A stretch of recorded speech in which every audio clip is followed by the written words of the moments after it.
Fala galera, análise pré-jogo de Cruzeiro e Vasco, jogo atrasado da 33ª rodada do Brasileirão. E antes da gente começar a análise, fica meu pedido para você se inscrever no canal e me ajudar a chegar aí nos 120 inscritos.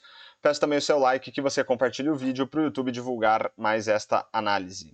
Então vamos lá, começando a análise pelo Cruzeiro, a gente vê aqui que nas últimas 10 rodadas foram 4 jogos em casa, empate contra o América, derrotas para Flamengo e Internacional e uma vitória sobre o Bahia, dando aí 33% de aproveitamento para o Cruzeiro. Olhando para algumas estatísticas desses jogos, a gente vai ver que o Cruzeiro teve em média 51% de posse de bola, um número mediano aí para uma equipe mandante. E para a gente avaliar a construção, né, a qualidade da construção das jogadas do Cruzeiro, a gente vai olhar para a expectativa de assistências, que mede a capacidade que as equipes tiveram de colocar os seus jogadores em condição de marcar gols.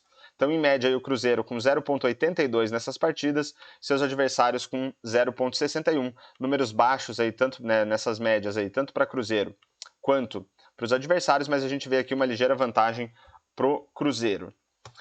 Olhando para finalizações e expectativa de gols, a gente vai ver que em média o Cruzeiro teve 15,8 finalizações por jogo, que geraram aí uma média de 1,05 de expectativa de gols. A expectativa de gols ajuda a gente a estimar o número de gols que uma equipe deveria ter marcado com base na qualidade das oportunidades criadas. Os adversários tiveram aí 10,5 finalizações em média por jogo, gerando aí uma expectativa de gols de 0,92. Então a gente vê aí o Cruzeiro com uma ligeira vantagem aí em termos de finalizações, mas um equilíbrio em termos de expectativa de gols, 1,05 para o Cruzeiro, um número relativamente baixo, contra 0,92 para os adversários. Mas só olhar para a quantidade de finalizações não diz muito para a gente sobre a qualidade dessas finalizações. Então, para isso, a gente olha para a expectativa de gols pós-chute, que vai ajudar a gente a estimar o número de gols que a equipe deveria ter marcado, considerando também a qualidade das finalizações, não só a qualidade das oportunidades. Então, a gente vê aí o Cruzeiro com uma média de 1,03 e os adversários com 1,21. Então, agora a vantagem passa a ser dos adversários e o Cruzeiro aí com um número baixo de expectativa de gols pós-chute.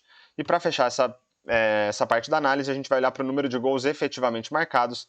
Aí a gente vê um equilíbrio 1,25 para cada lado aí de média, tanto para o Cruzeiro quanto para os seus adversários. Então a gente vê aí que, no geral, o Cruzeiro teve estatísticas de mediana para ruins aí para todas as estatísticas, por mais que em alguns casos tenha tido aí uma vantagem sobre os seus adversários, aí, principalmente no número de finalizações. Mas de resto, por mais que haja um equilíbrio, o Cruzeiro aí com números baixos aí de expectativa de assistências, finalizações foi mediana, número de gols também, mas aí a expectativa de gols, né? O Cruzeiro não conseguiu produzir oportunidades boas, né?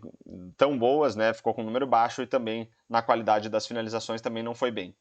Olhando agora para o Vasco, nas últimas 10 rodadas foram 4 jogos fora de casa, derrotas para o Santos e para o Flamengo, empate contra o Goiás e vitória sobre o Cuiabá e os mesmos 33% de aproveitamento que o Cruzeiro teve, só que jogando em casa. Olhando para as estatísticas das partidas, em média, os adversários com 44% de posse de bola contra 56% em média para o Vasco. Então a gente vê aí um número relativamente alto para o Vasco, considerando que era um time visitante. Em termos de expectativa de assistências, a gente vê um equilíbrio, em média 0,75 para os adversários e 0,72 para o Vasco, um número relativamente baixo aí para uma equipe visitante. Se a gente for olhar agora para finalizações e expectativa de gols, os adversários em média com 14,5 finalizações por jogo e o Vasco com 11,2 e na expectativa de gols 1,15, média para os adversários 1,09. O Vasco então, em números medianos, tanto para finalizações quanto para a expectativa de gols, mas o Vasco aí indo pior em média que os seus adversários no número de finalizações, mas de qualquer forma conseguindo compensar aí a qualidade das oportunidades para ter uma expectativa de gols aí similar aos adversários. Considerando a qualidade das finalizações, a gente também vê um equilíbrio, 1,24 de expectativa de gols para os adversários e 1,33 para o Vasco, um número relativamente alto aí para uma equipe visitante. E para fechar a análise, em termos de gols marcados, em média os adversários marcaram 1,5 gols por jogo e o Cruzeiro 1 gol por jogo aí. Então, vantagem para os adversários. Então, ao contrário do Cruzeiro, que tinha aí estatísticas de mediana para baixas, o Vasco já apresenta aqui algumas estatísticas relativamente altas e apenas uma estatística com número baixo aqui, que foi a expectativa de assistências, as demais estatísticas com números medianos. Então, o Vasco aí, mesmo com um aproveitamento baixo, a gente vê que até que realizou jogos aí de mediano para bons aí quando a gente considera essas estatísticas. E para fechar nossa análise, eu vou trazer aqui uma ideia de palpite de resultado para esse jogo, né? Só ressaltando aqui que o objetivo não é recomendar nem incentivar apostas. O que eu fiz? Simulei 10 mil partidas entre Cruzeiro e Vasco, considerando aquilo que as equipes conseguiram produzir em termos de expectativa de gols, tanto Cruzeiro e Vasco quanto os seus adversários nesses últimos jogos que a gente analisou, e num segundo momento eu fiz a mesma simulação, só que considerando a expectativa de gols pós-chute. E aí a gente vai ter os seguintes cenários. Considerando a expectativa de gols, a gente vê um equilíbrio, 37% de chance de vitória para o Cruzeiro, 30% de chance de empate e 33% de chance de vitória para o Vasco. Os resultados mais frequentes, empate por 1-1 e depois vitórias aqui para o Cruzeiro e para o Vasco por 1-0.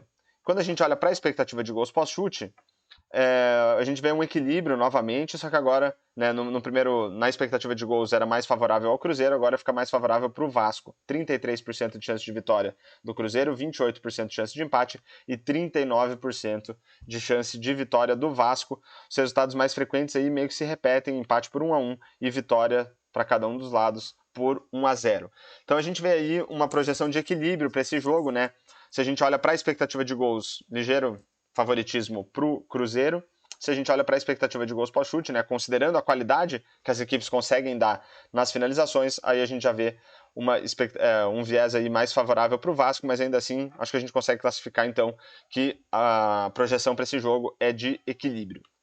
Então, fechamos aí mais uma análise pré-jogo de Cruzeiro e Vasco. Espero que vocês tenham gostado e fica aí novamente meu pedido para você se inscrever no canal, deixar um comentário, um like e compartilhar esse vídeo para o YouTube divulgar mais esta análise. E falou!